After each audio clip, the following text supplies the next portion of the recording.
عذر گناہ از قلم بشریٰ لیاز ایپیسوڈ 20 جلا سکتی ہے شمع کشتہ کو موج نفس ان کی۔ الہی کیا چھپا ہوتا ہے اہل دل کے سینوں میں۔ واش روم کے دروازے سے سر نکال کر اس نے ادھر دیکھا، کوریڈور میں کوئی نہیں تھا۔ سیاہ بیگ کو کندھے پر ڈال کر سر پر سیاہ پی کیپ کو دونوں ہاتھوں سے سیدھا کرتے ہوئے وہ تیز چل رہا تھا۔ یہ ایک بڑا سا 5 اسٹار ہوٹل تھا جس میں اکثر بزنس مین کے کمرے بک تھے، کیونکہ اس کی ایک خاصیت تھی، یہاں میٹنگز کے لیے کمرے بآسانی دستیاب ہو جاتے تھے۔ ایک طرف سائبر کیفے بھی موجود تھے، کمپیوٹر سے منسلک سہولیات موجود تھیں۔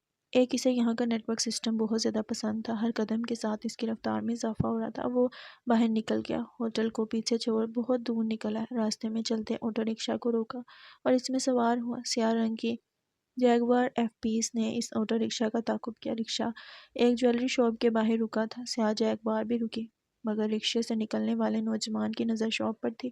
وہ تیزی سے اندر داخل ہو گیا، شاپ میں ہر طرف نظر دوڑاتے ہوئے وہ جیسے کچھ تلاش کر رہا تھا۔ نظر ایک بڑے سے مستطیل آئینے پر رکی جس میں وہ خود کو دیکھ سکتا تھا۔ گہرے سرمئی رنگ کے جوتے تھوڑے مٹیالے تھے، سیاہ لوز ٹراؤزر، اس پر سیاہ ہی بٹنوں والی شرٹ جس کی کالر کا بٹن تک لگا ہوا تھا، جیسے خود کو چھپانے کی مکمل کوشش کی گئی ہو۔ سیاہ ماسک اور سر پر سیاہ ہی کیپ۔ سر، آپ کو کیا چاہیے؟ ایک سیلر نے اس کو خود کی طرف متوجہ کیا۔ نوجوان کی بوڑھی آنکھیں جو خود کو آئینے میں دیکھ رہی تھیں، اس نے رخ پھیر کر اس سیلر کا سراپا دیکھا اور چل کر شیشے کے کاؤنٹر تک آیا۔ شاپ میں موجود گراہک اس نوجوان پر ایک نظر ضرور ڈالتے تھے، یہاں زیادہ تر عورتیں تھیں اور کچھ ان کے ساتھ آئے مرد جو رشتے میں کوئی ان کا شوہر تھا تو کوئی والد، بھائی۔ ایسے میں کسی عورت کے لیے زیور لینے والے نوجوان مرد کو مشکوک نظروں سے ہی دیکھا جاتا تھا۔ انفوان جوانی میں ایسے کام کرنے والوں کا مذاق ہی اڑایا جاتا تھا جو چہرہ چھپائے شاپ میں داخل ہوتے تھے۔ کچھ چاہیے؟ نہیں، آواز صنف نازک کی آواز کی طرح نرم تھی۔ بیگ سے ایک لاکٹ نکال کر اس نے شیشے کے کاؤنٹر پر رکھا۔ یہ اس کے بارے میں ڈیٹیل چاہیے، کس نے خریدا تھا؟ کیپ کے نیچے سے بوڑھی آنکھوں نے اس کو دیکھا۔ کیوں بھئی، آپ کون سا؟ سیلر کی بات مکمل نہیں ہوئی تھی۔ اس نے شناختی کارڈ نکال کر سامنے کیا۔ Sorry sir. شناختی کارڈ دیکھ کر اسے گھبراہٹ نے آن گیا۔ یہ وہ لاکٹ کو اٹھا کر جزا لے رہا تھا، دل کی ساخت کے لاکٹ کے مصنوعی ہیرے دمک رہے تھے۔ معاف کیجئے سر، یہ ہمارے اسٹور سے نہیں خریدا گیا، اس میں نقلی ہیرے لگے ہیں، ایسے ہمارے اسٹور اس پر جویلری مارک ہے۔ اپنے مالک کو بلاؤ، اس نے حکمیانہ کہا۔ مقابل میں کھڑا آدمی سر پٹایا اور خود اندر بھاگا۔ وہ ہر زیور کا معائنہ کر رہا تھا، کسی بھی زیور کی شکل ایسی نہیں تھی جیسے اس لاکٹ کو بنایا گیا تھا۔ کچھ تھا اس لاکٹ میں جو سب سے الگ تھا۔ JH انیشلز کچھ عجیب منحرف شکل میں بنے تھے۔ ہیلو سر، دکان کے مالک کا لہجہ مؤدبانہ تھا۔ مجھے اس کی ڈیٹیل چاہیے، آپ کے آدمی نے سب بتا دیا ہوگا۔ اس نے پہلے والے سیلر کی طرف اشارہ کیا۔ یہ کب خریدا گیا تھا یا اس کا کوئی بل ہے آپ کے پاس؟ مالک نے لاکٹ کو غور سے دیکھا۔ بل ہوتا تو میں خود اس شخص کا نام جان جاتا کہ کس نے خریدا تھا۔ میرے اندازے کے مطابق کچھ 4 یا 5 سال پہلے خریدا گیا ہوگا۔ اس نے دودھ کی کوڑی پھینکی تھی اور اس کا علم اسے بھی نہیں تھا۔ اتنا پرانا ریکارڈ نکالنا ذرا مشکل ہے اور میرے آدمی کو پے بھی کرنا ہوتا ہے۔ مالک کا اشارہ کس طرف تھا وہ صاف سمجھ گیا تھا۔ صحیح۔ اس نے شیشے کے کاؤنٹر سے اپنا شناختی کارڈ اٹھایا اور اسے بیگ میں رکھا، لیکن وہ بیگ کی زپ لگانا بھول گیا۔ کارڈ کا نصف حصہ بیگ کے اوپری کھاتے سے باہر جھانک رہا تھا۔ لاکٹ اٹھا کر احتیاط سے بیگ میں رکھا۔ کل بھیجتا ہوں پھر ASP جوزف ڈی سوزا کو، شاید یہ دکان بھی کچھ دن بند کرنا پڑے۔ اس نے شاپ پر آنکھیں گھمائیں۔ مالک کے ہاتھ پیر سر دھونے لگے تھے۔ جویلری شاپ میں ایک دن میں کافی بھاری رقم نکلتی تھی، اس میں دکان کا بند ہونا مالک کا کافی نقصان ہو جاتا۔ اب ایسے کام ذرا مشکل جو ہیں، جب تک ڈیٹیل آرام سے تلاش کر لیں گے۔ یہ تمہارے آدمی، اس نے ان تمام سیلر کی طرف اشارہ کیا۔ ناراض کیوں ہوتے ہو صاحب؟ مالک ذرا نرم ہوا۔ آپ کل آ جائیں، پھر میں خود نکال کر رکھوں گا۔ اس نے سینے پر ہاتھ رکھا۔ میں نہیں آؤں گا، کچھ سوچنے کے بعد بوڑھی آنکھوں والے نوجوان نے کہا۔ یہ میرا نمبر ہے، اس پہ ڈیٹیل سینڈ کر دینا۔ اس نے ایک چٹ جیب سے نکال کر اس کے سامنے رکھی جس پر پہلے سے ایک نمبر درج تھا۔ ٹھیک ہے جی، آپ کا کام ہو جائے گا۔ اس نے چٹ اٹھا لی۔ اس نے سر اسپات میں لایا اور شاپ سے باہر نکل آیا۔ بیگ کو ایک جھٹکے سے کندھے پر ڈالا، بیگ سے باہر جھانکتا شناختی کارڈ دکان کے باہر گر پڑا۔ اسے احساس تک نہ ہوا، وہ تیز چلتا آگے بڑھ گیا۔ سیاہ جیگوار ایف-20 جو سڑک کے دوسرے کنارے پر کھڑی تھی، اس کی ڈرائیونگ سیٹ پر بیٹھے AR نے تمام منظر دیکھا تھا۔ گاڑی کا دروازہ کھول کر باہر آیا، سڑک پار کیا، اس شناختی کارڈ تک آیا اور جھک کر اسے اٹھایا۔ کوپ ID کارڈ۔ AR کی پیشانی پر بل پڑے، وہ شاپ میں داخل ہوا۔ ابھی جو سیاہ کیپ والا لڑکا یہاں آیا تھا وہ کیا خرید کے گیا ہے؟ AR نے وہی سیلر سے پوچھا۔ وہ کچھ خریدنے نہیں آیا تھا، پولیس والا تھا، ڈیٹیل چاہیے تھی۔ آپ کون ہیں؟ سیلر نے اسے مشکوک نظروں سے دیکھا۔ میں FBI ایجنٹ ہوں۔ AR نے ایک جعلی ID کارڈ اس کے سامنے لہرایا اور اس کے دیکھنے سے پہلے ہی وہ اسے جیب میں رکھ چکا تھا۔ اوہ، آج پتہ نہیں کون سا دن ہے، سارے پولیس والے آج ہی آ رہے ہیں۔ سیلر زیر لب بربرایا تھا۔ اسے کس چیز کی ڈیٹیل چاہیے تھی؟ وہ ایک دل کی شیپ کا پینڈنٹ لایا تھا جس کے اندر JH لکھا تھا۔ JH؟ سیلر کہے جا رہا تھا اور AR کی سوئی JH پر رک گئی تھی۔ اس نے جیب سے نوجوان کا شناختی کارڈ نکال کر دیکھا۔ نیم کے آگے راجیو ایم شور کمار لکھا تھا۔ باہر نکل کر اس نے اس راہ کو دیکھا جہاں سے وہ گزرا تھا۔ AR کو یہ تو سمجھ آ گیا تھا کہ وہ کون تھا، لیکن کچھ عجیب تھا۔ کیا وہ سمجھ نہیں سکا؟ کیا پھر اسے اس کا تعاقب کرنا چاہیے تھا؟ اس نے خود سے سوال کیا، پھر ہاتھ میں پکڑے ID کارڈ کو دیکھا۔ نہیں، راجیو ایم شور کمار۔ دل سے جو بات نکلتی ہے اثر رکھتی ہے، پڑھنی طاقت پرواز مگر رکھتی ہے۔ وہ لوہے کی گیٹ سے اندر داخل ہوئی تو چھوٹے باغیچے میں اسے کچھ الگ سا محسوس ہوا۔ گھر کے دروازے اور لوہے کے گیٹ کے درمیان بنی پگڈنڈی پر رک کر اس نے باغیچے پر نظر دوڑائی۔ شوز کو گھر کے دروازے کے قریب رکھے، شوز سٹینڈ میں رکھا اور اس پگڈنڈی سے نیچے اتر کر باغیچے کے درمیانہ والے حصے میں آ گئی۔ جہاں وہ کھڑی تھی وہ مربع ساخت کا مصنوعی سبزہ تھا۔ پیر کے تلووں کو بآسانی محسوس ہوتا تھا۔ وہ وہاں بیٹھی اور اس نقلی سبزہ کا ایک کونا انگشت شہادت اور انگوٹھے کے درمیان میں پکڑ کر اٹھایا۔ وہ زمین شیشے کی تھی جس پر وہ چسپا تھا، اب وہ خراب ہو گیا تھا جس کی وجہ سے شیشے سے ہمیشہ نکل جاتا تھا۔ اس نے اس سبزے کے کونے کو چھوڑ دیا، اسے دوبارہ سے صحیح کر کے اٹھ کھڑی ہوئی۔ اس شیشے کی قطار کو دیکھا جس پر وہ مصنوعی گھاس بچھائی گئی تھی۔ وہ شیشہ اتنا مضبوط تھا کہ اسے کوئی چیز توڑ نہیں سکتی تھی اور اوپر سے دیکھنے پر وہ سیاہ نظر آتا تھا۔ اس کے اوپر سبز گھاس بچھائی گئی تھی تاکہ باہر سے آنے والے کو اس کا علم نہ ہو کہ اس کے نیچے کوئی کمرہ ہے۔ اب وہ گھر میں داخل ہو رہی تھی۔ دروازہ کھولتے وقت اس نے مڑ کر اس گھاس کو ایک نظر دیکھا ضرور تھا۔ مجھے کبھی بھی اس کمرے کی ضرورت نہیں پڑے گی، اس نے خود کو کہتے سنا۔ ہم جب بھی یہ کہتے ہیں نا کہ ہمیں اس چیز کی ضرورت نہیں ہوگی، کسی شخص کی ضرورت نہیں ہوگی، ہمیں اس وقت سب سے زیادہ ضرورت اسی چیز کی ہوتی ہے، اسی شخص کی ہوتی ہے جس کو دیکھنا ہمیں غمگین کر جاتا ہے۔ ابراہیم صاحب کی آواز سماعت میں گونجی تو ایک اشک آنکھ سے ٹوٹ کر جدا ہوا۔ گھر میں داخل ہو کر مخملی سلیپرز پہنے اس نے اسما کو سلام کیا جو صوفے پر بیٹھی تھی، ہاتھ میں تسبیح تھی، مگر وہ کچھ ذکر نہیں کر رہی تھی۔ اس کے سلام کا جواب دیتی وہ اٹھ کھڑی ہوئی تھی۔ آنے میں بہت دیر کر دی، انہوں نے اسے وقت کا احساس دلایا۔ عصر قضا ہو چکی تھی، مغرب کی اذانوں کا وقت ہوا چلا تھا۔ ہاں، وہ رامو کو باتیں جلد یاد نہیں آتی۔ وہ ان کو غور سے دیکھ رہی تھی۔ آپ کو کیا ہوا ہے؟ کیا آپ رو رہی تھی؟ ان کی آنکھوں کی ہلکی سی سرخی کو دیکھ کر اس نے سوال کیا۔ نہیں تو، کچھ پریشان لگ رہی ہیں آپ، کیا ہوا ہے؟ اس نے تفکر سے کہا۔ ازار، انہوں نے لمبی سانس لی۔ تم سے کچھ ضروری بات کرنی ہے۔ اضطراب ان کی آنکھوں میں صاف نظر آتا تھا۔ ہاں بولیں۔ نہیں، تم پہلے فریش ہو جاؤ، نماز کا وقت ہو رہا ہے، مغرب کے بعد بات کرتے ہیں سکون سے، انہوں نے ٹھہر کر کہا۔ اس نے اس بات میں سر لیا۔ وہ کمرے کی طرف بڑھی۔ کیسے یہ چہرہ پڑھ لیتی ہے؟ اسما اس کو دیکھ کے سوچ رہی تھی۔ جسے چلی گئی کیا؟ اس نے مڑ کر انہیں پھر دیکھا۔ نہیں، کمرے میں ہے، انہوں نے جواب دیا اور اپنے کمرے میں چلی گئی۔ نماز ادا کرنی تھی، مغرب کو ویسے بھی کم وقت ہوتا تھا، اس لیے وہ اذان کے ساتھ ہی وضو کر لیا کرتی تھی۔ گھر میں جزا موجود ہے اور اتنی خاموشی۔ وہ کمرے میں آئی تو واش روم سے پانی بہنے کی آواز آ رہی تھی، مطلب وہ واش روم میں تھی۔ اس کا موبائل بیڈ پر رکھا تھا جس پر چند تصاویر چل رہی تھی۔ وہ چل کر بیڈ کے اس طرف آئی جہاں جزا کا موبائل رکھا تھا۔ تصاویر کو دیکھ کر وہ ساکت و جامد رہ گئی۔ شاید وہ ویڈیو تھی جو ایک ہلکی موسیقی کے ساتھ چل رہی تھی جس میں تصاویر ٹھہرتی نہیں تھی، وقفے وقفے سے تبدیل ہوتی تھی۔ دلکش دل فریب تصاویر، سرمئی رنگ آنکھیں، مسکراتی ہوں، دائیں رخسار کا چھوٹا سا گرا واضح تھا۔ وہ پیشانی کو مسلنے لگی تھی جیسے اپنے نصیب کی لکیروں کے نشیب و فراز کو مٹا رہی ہو۔ واش روم کا دروازہ کھولنے کی آواز آئی تو وہ کمرے سے فوراً باہر نکل آئی۔ شکر تھا کہ ہال یا کچن میں کوئی موجود نہیں تھا۔ خود کو کمپوز کیا، گہری سانس خارج کی، پھر مسکرائی، پھر سلام کر کے اندر داخل ہوئی۔ جزا نے اسے دیکھا اور ہاتھ میں پکڑا دوپٹہ فرش پر گر گیا۔ وہ گھوم کر بیڈ کے اس طرف آئی جہاں اس کا موبائل رکھا تھا جس پر JK کنگ کی تصویر حرکات میں تھی۔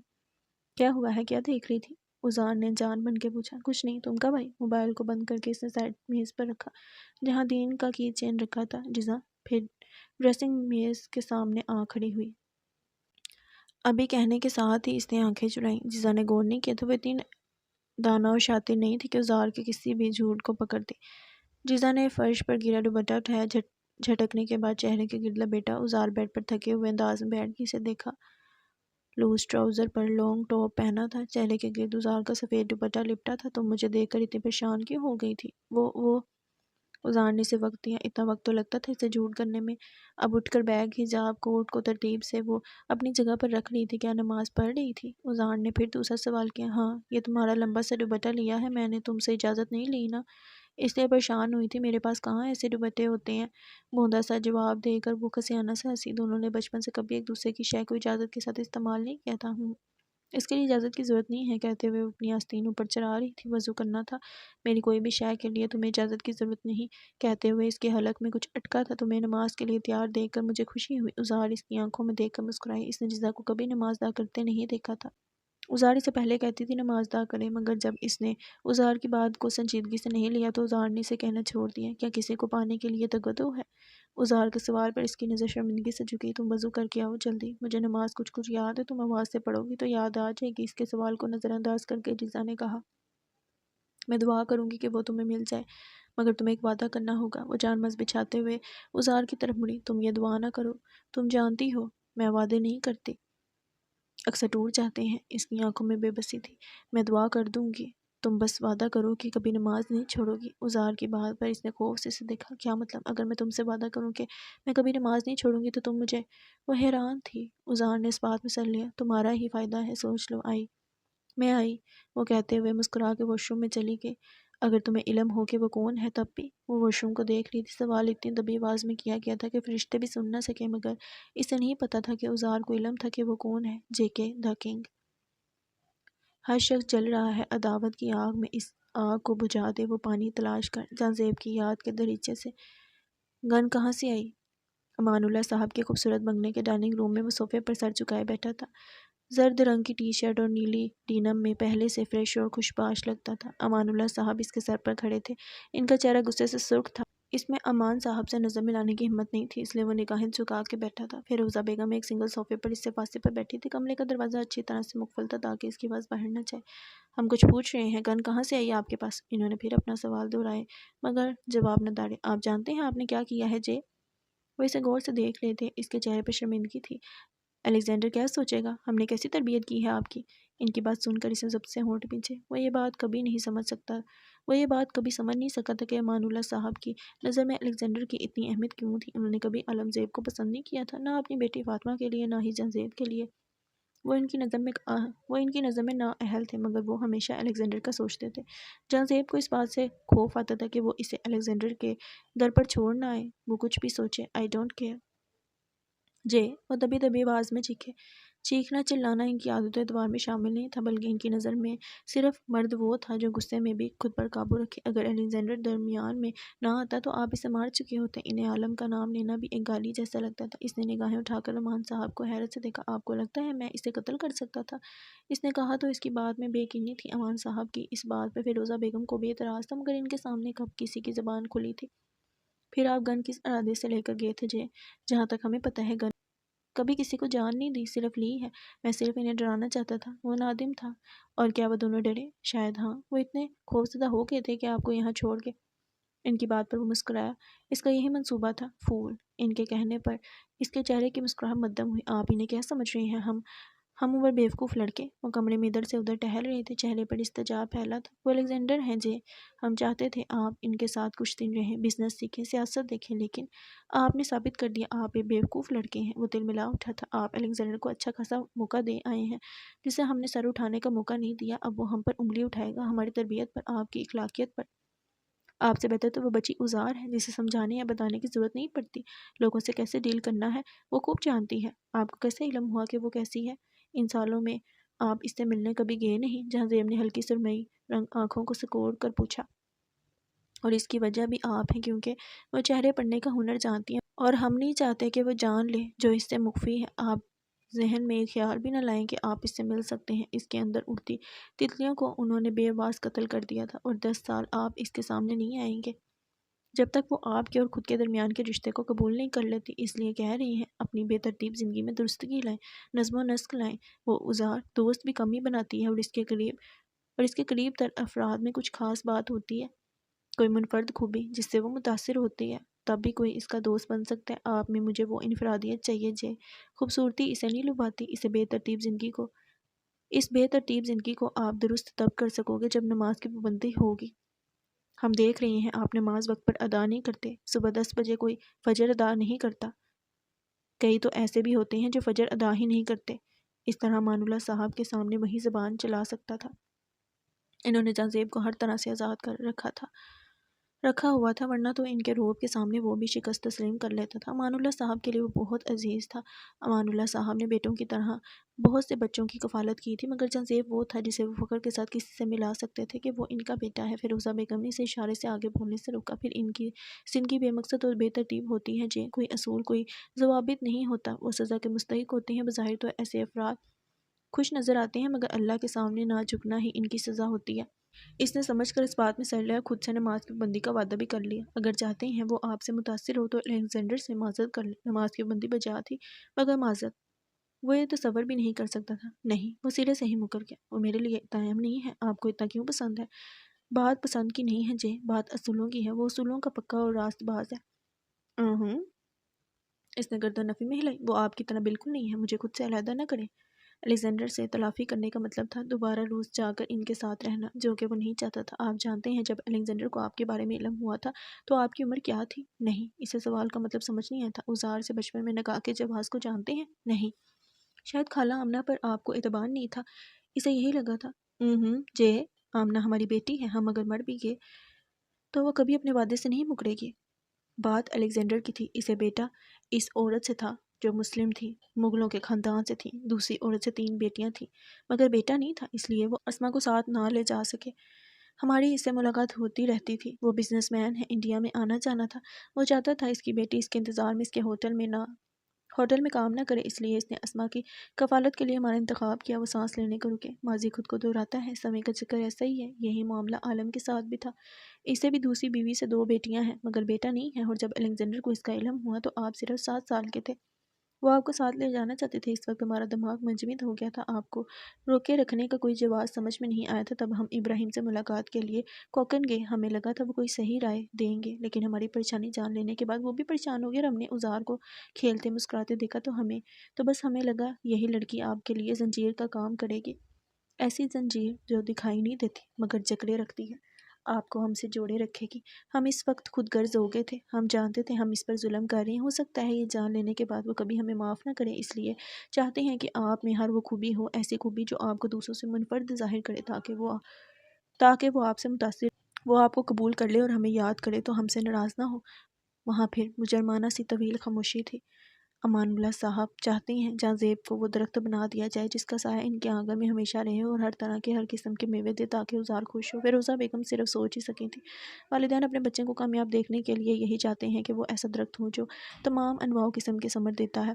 اس دوران وہ بچے اکتا جاتے ہیں، اپنے مقصد سے بھٹک جاتے ہیں، زندگی ان کے لیے عذاب ہو جاتی ہے۔ وہ کسی ایک شے پر توجہ مرکوز نہیں کرتے اور والدین بھول جاتے ہیں ایک درخت ایک ہی قسم کا ثمر دے سکتا ہے۔ الیگزینڈر سے معافی مانگے، رشیا جائیں اور وہ سب سیکھیں جو ہم چاہتے ہیں جے۔ اکثر ہمیں ایسے افراد کے ساتھ رہنا ہوتا ہے جن کو ہم پسند نہیں کرتے، جس کی شکل سے بھی نفرت ہوتی ہے، مگر ان کے ساتھ رہنا مجبوری ہوتا ہے۔ بیٹا، ہم انہیں زندگی سے نکال نہیں سکتے، ہمیں ایسے اشخاص سے ڈیل کرنے آنی چاہیے۔ وہ جیسے قبط کے تحت بولے۔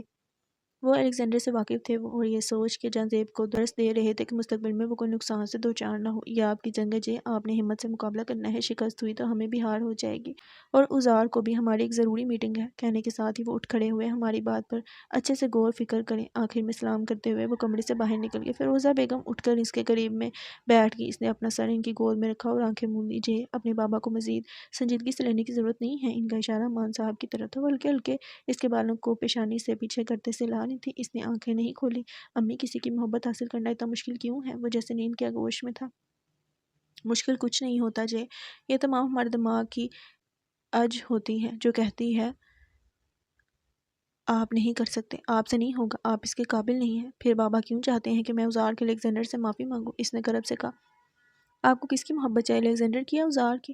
ان کے سوال پر اس کا کرب انکا ہوا۔ یہ تو اس نے سوچا ہی نہیں تھا۔ محبت کس کی تھی؟ کیا چاہیے تھا جے؟ کسی کی بھی محبت چاہیے ہو۔ اس کا کوئی جواب نہ ملنے پر انہوں نے پھر کہنا شروع کیا، مگر آپ اس کے لیے خود کو تبدیل نہیں کر سکتے۔ یہ کوئی نہیں کر سکتا۔ ہر انسان کی تخلیق ایک ہی بار ہوتی ہے اور وہ تبدیل نہیں ہوتی۔ آپ چاہ کر بھی خود کو بدل نہیں سکتے، کسی کے لیے بھی نہیں۔ الیگزینڈر سمجھ جائیں گے اور پھر آپ سے وہ ایسے کام لیں گے جو آپ کر سکتے ہیں، اور آپ نے وہ کام ایمانداری اور محنت سے کیا، تب انہیں آپ پر فخر ہوگا۔ الیگزینڈر آپ کے گرینڈ فادر ہیں، امان صاحب کی طرح انہیں بھی آپ سے محبت ہے۔ اور ازار، اس نے آنکھیں کھول کر انہیں دیکھا۔ ان کے ہاتھ تھمے تھے۔ وہ بچی ہے جے، انہیں ابھی اتنی عقل نہیں۔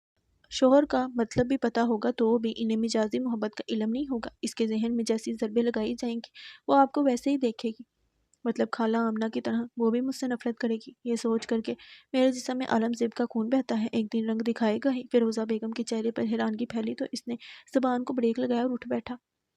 کیا آپ نے اس دن کی بات سنی تھی؟ وہ اس سے پوچھ رہی تھی، اس دن کا حوالہ دے کر جب آمنہ اس سے ملنے آئی تھی اور آمنہ نے ان سے یہی بات کہی تھی کہ اس کے اندر عالم زیب کا خون ہے، وہ ایک دن رنگ ضرور دکھائے گا، وہ میری بیٹی کو چھوڑ کر بھاگ جائے گا۔ اس نے اس بات میں سر ہلائی۔ یہ اچھی بات نہیں ہے جے، بد اخلاقی سمجھی جاتی ہے۔ انہوں نے تنبیہ کیا۔ مگر اسے کہاں فرق پڑنے والا تھا؟ جہاں بھی ازار کا ذکر تھا اس کی قوت سامہ پر واجب تھا کہ وہ کانوں میں رس گھولے۔ میں دوستوں کے ساتھ باہر جا رہا ہوں۔ وہ اٹھ کھڑا ہوا۔ جے، انہوں نے پکارا تو اس کے قدم تھمے، مگر اس نے مڑ کر نہیں دیکھا۔ اسے آمنہ کا ذکر پسند نہیں تھا۔ وہ جو چاہے بول سکتی تھی مگر وہ سن نہیں سکتا تھا۔ یہ بات فیروزہ بیگم کو کیوں سمجھ نہیں آتی تھی؟ محبت اگر واقعی میں چاہتے ہیں تو آپ کو اس کے لیے تبدیل نہیں ہونا ہوگا۔ وہ چاہے منفرد سے متاثر ہو یا آپ کی عادات و اعتبار سے ناخوش، آپ کو اس سے کوئی جدا نہیں کر سکتا، کوئی نہیں۔ اس وقت وہ دونوں ہی واسو سے ناشنا تھے۔ ان کی نگاہوں میں کوئی ایسا شخص نہیں تھا جو کل ازار کو جہاں زیب سے علیحدہ کرتا۔ وہ آپ کی منقوہہ ہے، ایک دن آپ کو تلاش کر لے گی۔ ازواج کو تلاش کرنے کے لیے جدوجہد نہیں کرنی پڑتی، حالات انہیں خود ملا دیتے ہیں۔ انہوں نے کہا تھا حالات ملا دیتے ہیں۔ یہاں ذکر اچھے یا برے کا نہیں ہوا اور وہ دونوں کو برے حالات نے ملایا تھا، اچھے نے نہیں۔ زوج کو رجھانے کے لیے خود میں تغیر نہیں چاہیے، قبولیت چاہیے، اور مجھے یقین ہے وہ آپ کو قبول کر لے گی۔ اس نے مڑ کر انہیں خوش فہمی سے دیکھا۔ وہ مسکرائی تو اسے لگا یہ جہاں مسکرایا ہو، کیا یہ خیال ہی اتنا قرار دینے والا تھا کہ اسے ہر شے اچھی لگ رہی تھی۔ اب وہ الیگزینڈر سے معافی مانگنے کے لیے مستعد تھا۔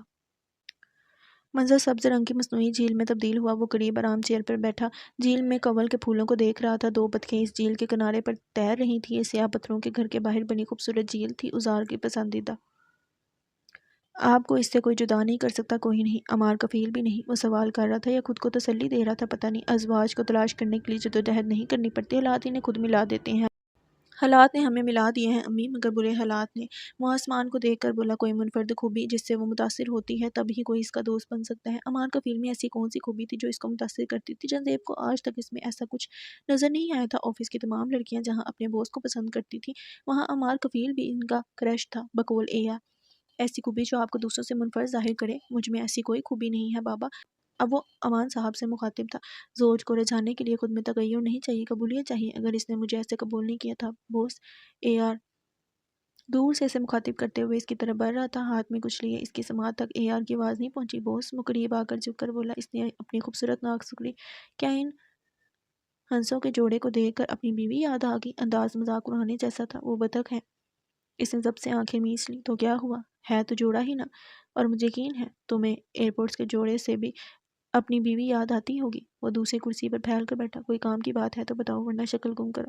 بتاتا ہوں۔ وہ منہ بنا کے اٹھ بیٹھا۔ ایک دن میں نے سچ میں شکل گم کر لینی ہے، پھر تنہا روتے رہو گے۔ بولو یار، وہ اکتایا۔ یہ لو، شناختی کارڈ اس کے ہاتھ میں رکھا۔ یہ کیا ہے؟ اس نے نام پڑھا، Rajiv am sure Kumar, hacker کا آئی ڈی کارڈ۔ وہ طنزیہ مسکرایا۔ جہانزیب نے اسے حیرت سے دیکھا۔ کیا بکواس کر رہے ہو؟ بکواس نہیں، سچ ہے۔ ہیکر کا گیٹ اپ تھا اس کا۔ سارا راستہ تعقب کرتا رہا۔ یہ کارڈ اس کے بیگ سے گر پڑا تھا، اس کا دھیان نہیں تھا، میں نے اٹھا لیا۔ چلو اب ہمیں ہیکر کا نام تو پتہ چل گیا نا؟ اے آر خوشی سے بولا، جیسے اس کے ہاتھ میں بہت بڑا سراغ لگا ہو۔ وہ گہری سوچ میں تھا۔ کیا سوچ رہے ہو؟ اے آر نے فکر مندی سے اس کی شکل دیکھی۔ کچھ نہیں، کوئی کام کی بات ہو تو میرے پاس آنا۔ کہنے کے ساتھ ہی اس نے شناختی کارڈ جھیل میں پھینک دیا۔ یہ کیا کیا؟ اس کی آنکھیں حیرت سے پھیلیں۔ ہم اس کے ذریعے واسو کا پتہ کروا سکتے تھے۔ اور بھی ذرائع ہیں۔ اور کیا ہے؟ اے آر تنگ آیا۔ آج میری کسی سے اہم ملاقات ہے۔ وہ اٹھ کھڑا ہوا۔ ملاقات کو بھی ڈالو جھیل میں۔ اس کی نگاہ اب بھی جھیل میں اٹھتے بلبلوں پر تھی جہاں شناختی کارڈ ڈوبا تھا۔ کیا اتنی اہم شے تم نے جھیل میں پھینکی ہے؟ پھر یہ ملاقات کیا شے ہے؟ اے آر شکل گم کر رہا ہوں۔ وہ بدقت اٹھ کر اس کی نظروں سے غائب ہوا۔ جہانزیب اس کی خفگی سمجھ رہا تھا، مگر ہیکر اس کا مسئلہ نہیں تھا، اس کا مسئلہ واسو تھا۔ اسے اپنی بہن ہانیہ چاہیے تھی۔